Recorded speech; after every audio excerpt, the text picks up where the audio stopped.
राधे राधे, जय श्रीमन नारायण, हरे कृष्णा। कैसे हैं आप लोग? आशा करती हूँ कि भगवान हरि की कृपा आप सभी पर बनी रहे, आप सभी स्वस्थ हो, अच्छे हो। इसी कामना के साथ आज हम सुनेंगे राधा रानी जी की परीक्षा। भगवान श्री कृष्ण ने किस प्रकार ली अपने प्रेम की परीक्षा, आइए जानते हैं इस कहानी के माध्यम से। लीलाधारी भगवान कृष्ण की लीला अद्भुत है। एक बार तो श्री राधा जी की प्रेम परीक्षा लेने के लिए नारी बन के उनके महल में पहुंच गए। श्री गर्ग सहित मैं सुंदर कृष्ण की कथा शाम को श्री राधा रानी अपने राज मंदिर में उपवन में सखियों संग टहल रही थी। तभी बगीचों के द्वार के पास मणि मंडप में एक अनजान पर बेहद सुंदर युवती को खड़े देखा। वह बेहद सुंदर थी। उसके चेहरे की चमक देखकर श्री राधा रानी भी सभी सहेलियां अचरज में पड़ गई। श्री राधा ने गले लगाकर स्वागत किया और पूछा, हे सुंदर सखी, तुम कौन हो, कहाँ रहती हो और यहाँ कैसे आना हुआ और तुम किस प्रकार यहाँ आई हो? तुम्हारा रूप तो दिव्य है, तुम्हारे शरीर की आकृति मेरे प्रियतम श्री कृष्ण जैसी है। तुम तो मेरे ही यहाँ रह जाओ, मैं तुम्हारा वैसे ही ख्याल रखूंगी जैसे भाभियों का रखा जाता है और हम भाभी और ननद बनकर रहेंगे। यह सुनकर युवती ने कहा, मेरा घर गोकुल के नंद नगर में नंद भवन के उत्तर में थोड़ी ही दूर पर है। मेरा नाम गोप देवी है।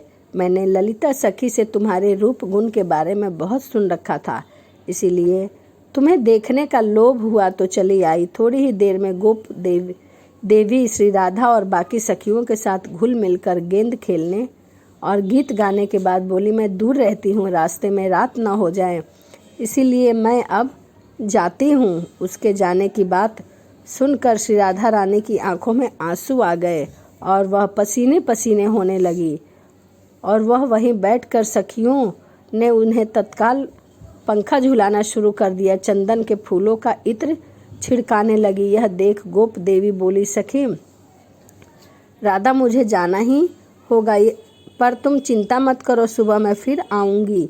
अब ऐसा ना हो तो मुझे गाय गोरस और भाई की सौगंध है। यह कहकर वह सुंदरी वहाँ से चली गई। सुबह थोड़ी देर से गोप देवी श्री राधा जी के घर फिर आई तो वह उसे भीतर ले गई और कहा, मैं तुम्हारे लिए रात भर दुखी रही। अब तुम्हारे आने की जो खुशी हो रही है वह उसकी तो प्रशंसा ना ही पूछो।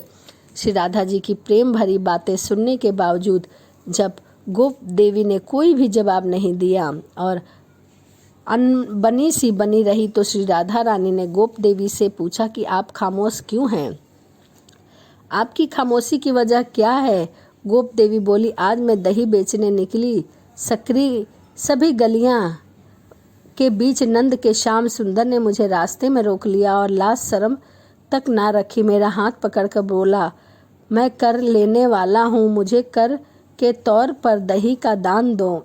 मैंने डपट दिया, चल हट छोरा, अपने आप ही कर लेने वाला बनकर घूमने वाले लंपट, मैं तो कतई तुम्हें कोई कर न दूंगी। उसने लपट कर मेरी मटकी उतारी और फोड़कर दही पीने के बाद मेरी चुनरी उतारकर गोवर्धन की ओर चला गया। इसी से मैं शुभ हूँ। श्री राधा रानी इस बात पर हंसने लगी। गोप देवी बोली, सखी यह हंसने की बात नहीं है। वह काला कलूटा ग्वाला न धनवान न वीर न आचरण भी अच्छे नहीं है। मुझे तो वह निर्मोही भी लगता है। सखी, ऐसे लड़के से तुम कैसे प्रेम कर बैठी हो? मेरी मानो तो उसे दिल से निकाल दो, उसे छोड़ दो। श्री राधा जी बोली, तुम्हारा नाम गोप देवी किसने रखा? वह ग्वाला है, इसीलिए सबसे पवित्र है। सारा दिन पवित्र पशु गाय की चरणों की धूल से नहाता है, तुम उसे निर्धन ग्वाला कहती हो?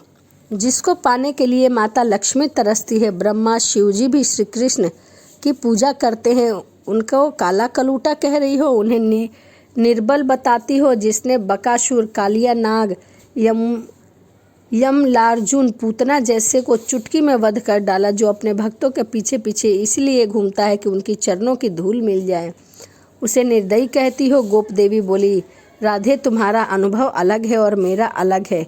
किसी अकेली युवती का हाथ पकड़कर जबरन दही छीनकर पी लेना क्या सज्जनों के गुण का है। श्री राधा जी ने कहा, इतनी सुंदर होकर भी उनके प्रेम को नहीं समझ सकी। तू तो बड़ी अभागन है, तेरे जैसी सौभाग्य किसी को ना मिला, पर तूने उसको गलत समझ लिया। गोप देवी बोली, अच्छा तो मैं अपना सौभाग्य समझ के क्या सम्मान भंग कराती। अब तो बात बढ़ गई थी। आखिर में गोप देवी बोली, अगर तुम्हारे बुलाने से श्री कृष्ण यहाँ आ जाते तो मैं मान लूँगी कि तुम्हारा प्रेम सच्चा है और वह निर्दयी नहीं है। यदि नहीं आए तो इस पर राधा रानी बोली कि यदि नहीं आए तो मेरा सारा धन भवन तुम्हारा। शर्त लगाकर श्री राधा अपनी आंखें मूंद कर बैठ गई। श्री कृष्ण का एक एक नाम पुकारने लगे।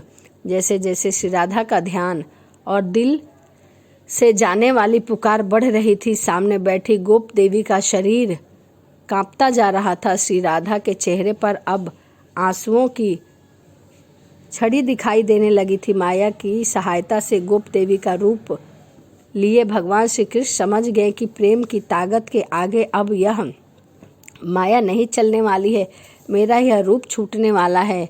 वे रूप बदलकर श्री राधे राधे कहते प्रकट हो गए और बोले, राधा रानी आपने बुलाया, मैं भागता चला आया हूँ, कहो क्या बात है। श्री राधा जी चारों ओर देखने लगी तो श्री कृष्ण ने पूछा, अब किसको देख रही हो? मैं तो यहाँ हूँ। श्री राधा रानी बोली, गोप देवी को बुला रही हूँ, वह कहाँ गई? श्री कृष्ण बोले, जब मैं आ रहा था तो कोई यहाँ से जा रहा था, वह कौन थी?